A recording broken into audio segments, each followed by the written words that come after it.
at pangangalagaan ko ang karangalan, kalayaan at interes ng aking bayang minamahal. Sa presence nyo lang po, solve na po kami. Lahat po ng preparation namin, worth it po, yung pagod po, preparation, lahat-lahat po.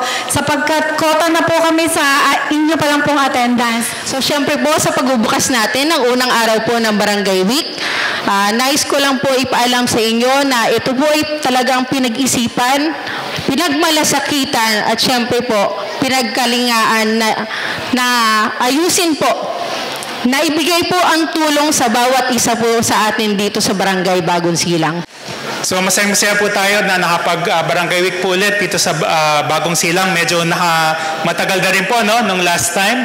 And ngayon pa lang po, ang dami na pong mga projects, mga school buildings na kino-coordinate kay Mayor Raquel at sa inyong lingkod sa ating engineering para po hindi na po magkukulang ng school buildings po dito po sa City of Balanga. Kasama po ang Bagong Silang po.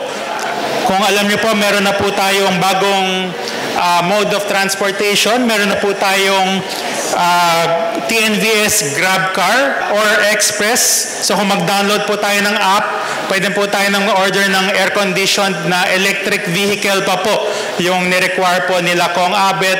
Lalo na sa ating mga seniors, kung gusto po komportable makadating po sa ibang lugar po sa Balanga or kahit saan sa Bataan o kahit po sa Clark ay meron na po tayong TNVS Grab Car. Pero huwag kayo mag-alala sa mga tricycle driver kasi lagpas 2 times po yung cost. So iba po yung market ng Grab Car dito po sa Grab Trike or sa tricycle. Yung Genesis po ay magsisimula na po ng point-to-point service from Balanga papunta po ng Clark Airport. Ang sabi daw starting September 13 pero wala pa pong detalye. So starting Sabado po ay magkakaroon na raw po ng point-to-point service ang Genesis from Balanga diretso po ng Clark Airport. So sa mga magabiyahe po dyan, may madali na po kailangan mag-arkila ng sasakyan. May madaling mode of transportation na po papuntang Clark.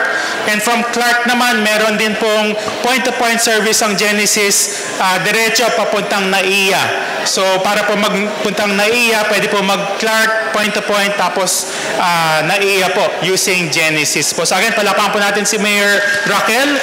Initiative po yan na na-form po dun sa ating mga courtesy call po. The past few weeks, kaka-deliver lang po ng 4,000 armchairs from the City of Balanga para po sa ating mga DepEd. So palapakan po natin ulit ang City of Balanga, ang DepEd. Distributed na po ito sa iba't ibang mga eskwelahan.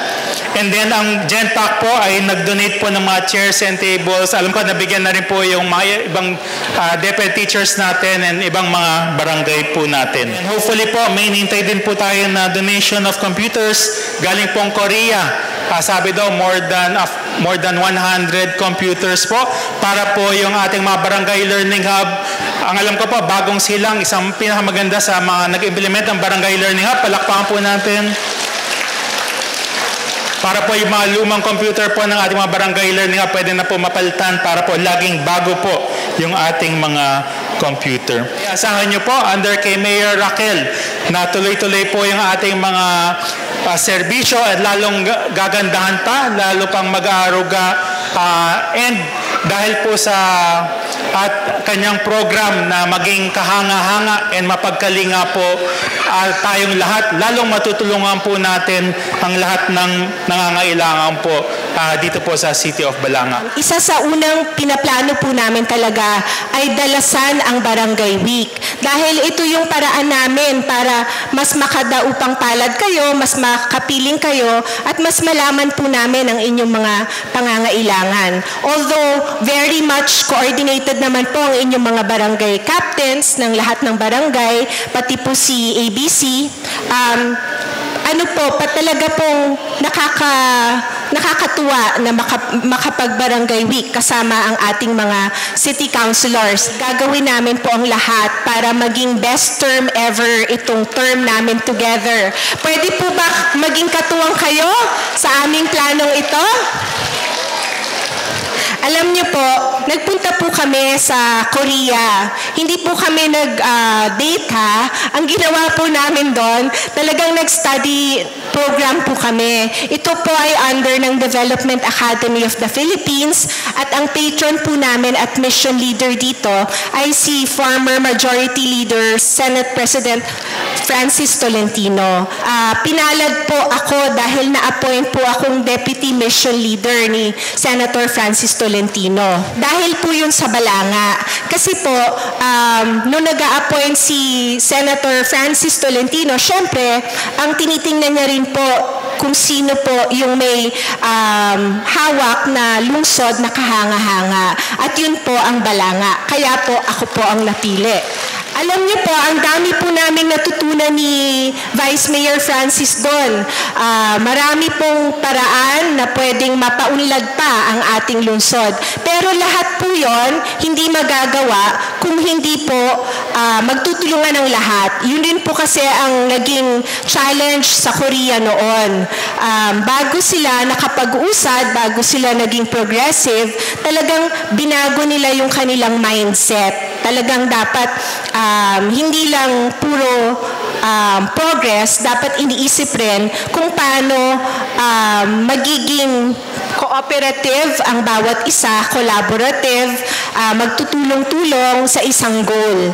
Kaya yun po ang aming binabalak rin iplano kung paano po natin mas magawa pa yon para sa atin. Basta nakapaligid ang mga taong sumusuporta sa iyo, napakadali pong maglingkod at napakasaya. Iba daw po ang pakiramdam kapag naglilingkod ng buo sa iyong puso at nakikita mong napakasaya ng mga taong pinaglilingkuran mo. Yan din po ang ating iniisip para sa ating tagline, yung Balanga, Kahanga-hanga, Mapagkalinga. Ito po, di ba po, nagbibigay po tayo ng tulong. Kagaya po today and the next few days, marami pong mga tulong na ibabagsak po dito. Yun pong mga tulong na yon, hindi po doon tayo nagtatapos. Yung mga tulong na yon, kapag natanggap nyo na, mas may kapasidad na rin kayo tumulong sa inyong kapwa. At yun po ang talagang concept ng kahanga-hanga, mapagkalinga. Tayo po ay gagawing kahanga-hanga upang tayo ay maging mapagkalinga sa ibang tao. Sana po isa-isip at isa-puso po nating lahat ito. Maraming salamat po.